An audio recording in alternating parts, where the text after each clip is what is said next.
আসসালামু আলাইকুম। তো আজকে জুব্বা কাটিং ভিডিও আপনাদের সাথে শেয়ার করলাম। তো প্রথমত কাপড়টি আপনারা 4 ভাঁজে ভাঁজ দিয়ে নেবেন এবং খেয়াল রাখবেন যে কাপড়টি সব দিক দিয়ে সমান এবং কোথাও কুঁচকানো আছে কিনা সব দিক দিয়ে টেনে টেনে আপনারা সমান করে নেবেন। তো এরপরে আমার নিচের দিক থেকে আমি 3 ইঞ্চিতে মার্ক করে নিচ্ছি। এটা যে নিচের যে ঝুলের অংশ ভাঁজ যাবে, তো তার জন্য আমি 3 ইঞ্চিতে মার্ক করে নিলাম এবং দাগটি মিলিয়ে দিলাম। এখন আমি লম্বার মাপটি নিয়ে নেব। তো এখানে আমার লম্বা আছে 28 ইঞ্চি। তো আমি লম্বার মাপটি নিয়ে নিলাম। তো এখন আমি লম্বার মাপ অনুযায়ী দাগ টেনে নেব। তো এখান থেকে আমি লম্বার মাপটি নিয়ে এখানে আমি সামনের পার্টের যে মার্কটি সে অনুযায়ী আমি দাগ টেনে নেব। আরও আধা ইঞ্চি নিয়ে নিলাম, যেহেতু সেলাইয়ের জন্য আমি কাপড় আলাদা বাড়তি রাখিনি, তার জন্য আমি আধা ইঞ্চি যোগ করে নিলাম।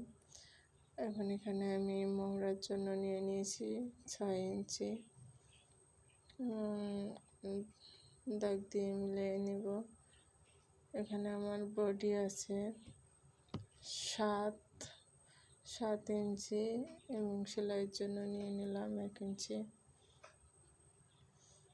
তো এখানে আমার যে বডির যে মাপটি, এখানে আমি বডির মাপ অনুযায়ী নিয়ে নিলাম। তো আমি বডির মাপ থেকে আমি ঝুলের অংশটুকু এভাবে টান দিয়ে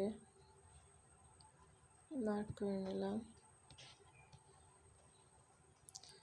তো একটু খেয়াল করলেই আপনারা বুঝতে পারবেন এখানে একটি বাচ্চার জুব্বা কাটিং করতেছি।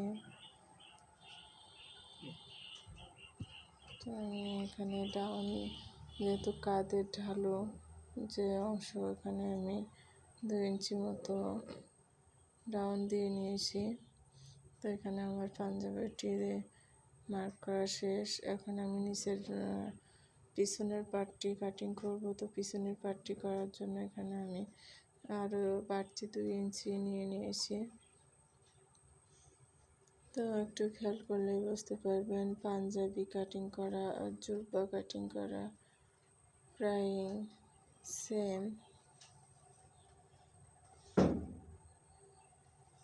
তো আমি পিছনের যে হাতা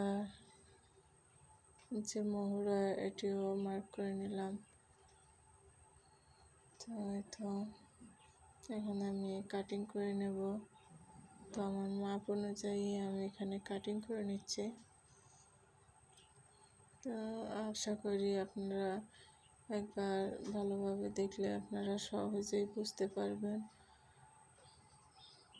তো আমার মার্ক করা শেষ, কাটিং করা শেষ। এখানে আমি পকেটের জন্য 5 ইঞ্চিতে মার্ক করে নিলাম এবং দাগে দাগে আমি কাট বসিয়ে দিচ্ছি যাতে আমার সেলাইয়ের সুবিধা হয়।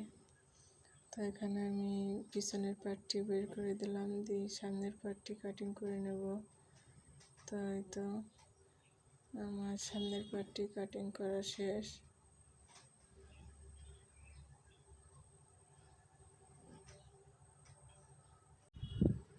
তো আমার পাঞ্জাবিটি কাটিং করা শেষ। এখন আমি হাতাটি কাটিং করব। তো তার জন্য এখানে আমি 4 ভাঁজে ভাঁজ দিয়ে নিয়েছি হাতার কাপড়টি।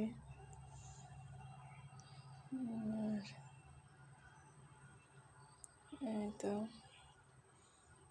এখন আমি ভাঁজ দিয়ে দাগ দিয়ে নিচ্ছি, মার্ক করে নিচ্ছি। আমার হাতার লম্বাটি থাকবে 13 ইঞ্চি এবং আরও 2 ইঞ্চি বাড়তি নিয়ে আমি হাতাটি কাটিং করে নিচ্ছি। আর এখানে আমি মোহরা নিয়েছি 6 ইঞ্চি।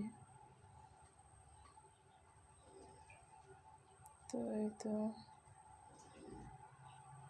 এখন তালপাটটি কাটিং করে নেব।